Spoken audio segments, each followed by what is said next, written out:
C'est pas ça le drame. Je ne vais pas citer le pays, parce qu'on est filmé. Mais le Cameroun, c'est un peu plus de 400, environ 450 000 km². Ce pays, c'est 10 456 km². 456 ou 452, 256, je ne sais pas trop. Mais c'est moins de 10 500 km². C'est un pays du Moyen-Orient, du Proche-Orient, quelque part là-bas. 10 000. Nous sommes à plus de 400 000. C'est un pays de 6 millions d'habitants. C'est un pays qui a des ressortissants qui sont venus en moins de 5 ans pour conquérir ce marché. C'est pourquoi il fallait tout. J'ai bondi de marché. Non, il ne fallait même pas que je passe dessus. J'ai oublié. Et il ne devait pas laisser ça passer comme ça. Pour qu'on saigne un peu de quoi il s'agit. Donc les gars sont venus du Proche-Orient.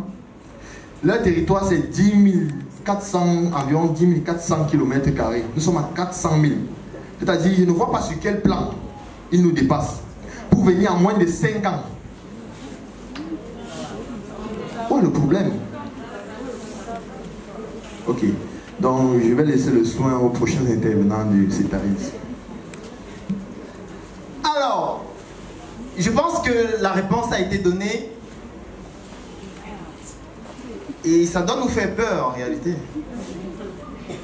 Il y a combien de personnes ont déjà accouché dans la salle? En fait, c'était une question pour aider les hommes. Alors, ce qu'on va faire maintenant, c'est que je vais vous poser une autre question. Est-ce que vous connaissez un médicament qu'on utilise en général chez des nourrissons? Ça veut dire de la naissance jusqu'à 6 mois. Et qui permet de décongestionner les fosses nasales. Ça veut dire que quand l'enfant a des difficultés pour respirer, on utilise ce médicament. Qui peut me donner le nom d'un médicament? Bon, tout le monde répond en cœur, c'était ça l'objectif. Alors, maintenant qui peut me dire comment est composé ce médicament? C'est bien comme c'est vous-même qui répondez. Je ne voulais pas répondre moi-même. Combien le médicament coûte? Ok, la moyenne c'est entre 2200 et 3000. Parfois ça peut aller un peu au-delà. Est-ce que vous réalisez qu'en 2019, il y a des gens qui se lèvent de chez eux parce que l'enfant a des difficultés respiratoires, vont à la pharmacie, acheter l'eau salée à 3000. Et ils rentrent à la maison, ils mettent dans les narines de l'enfant en étant content. Ça a soigné l'enfant. Ça peut faire rigoler, mais c'est cela que j'appelle le sommeil intellectuel. Ou plutôt le coma intellectuel. Vous savez que ça nous a dépassé de prendre l'eau salée, de mettre dans un spray et de vendre aussi à 2300. Alors ça nous a dépassé.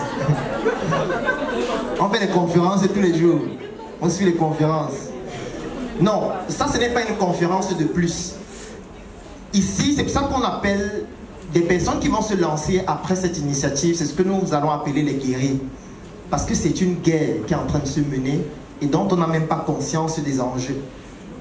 Moi, je ne comprends pas comment on va en faculté de pharmacie, on fait 7 ans, on finit 7 ans d'études pour devenir gestionnaire de stock.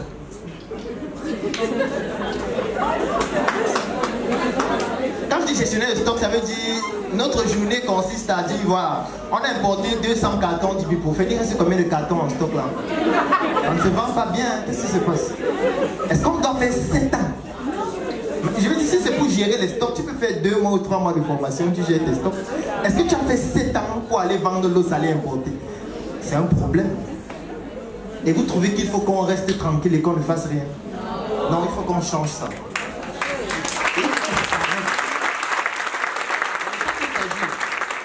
Parce que Régis a même parlé des choses compliquées. Il a parlé de l'huile. Là, il y a même des formulations et tout qui ne sont même pas compliquées. Et on va le voir. Là, je parle de l'eau salée. Ça veut dire qu'on ne vous demande pas de faire la magie. Vous prenez, c'est l'eau de mer. On écrit des thèmes techniques bizarres pour que ça vous fasse peur. On dit l'eau de mer. C'est l'eau salée. Donc, si vous voulez soigner votre enfant qui a des difficultés respiratoires, prenez de l'eau avec du sel. Si vous doutez de l'eau, vous la faites bouillir. Ensuite, vous la faites tiédir, vous la filtrez. Et le sel que vous mettez dans l'eau permet de créer un composé osmotique qui fait en sorte que ce qui sort des narines de l'enfant sorte plus facilement. Bon, il paraît que je suis médecin aussi de formation. Alors maintenant, je vais introduire un deuxième intervenant, Hugues Yemi, qui va vous parler de deux thèmes extrêmement importants. Donc je vous souhaite d'être très attentif. Il va vous parler des produits cosmétiques et des intrants. Je vous prie d'acclamer très très fort pour celui qui n'aime pas qu'on l'acclame.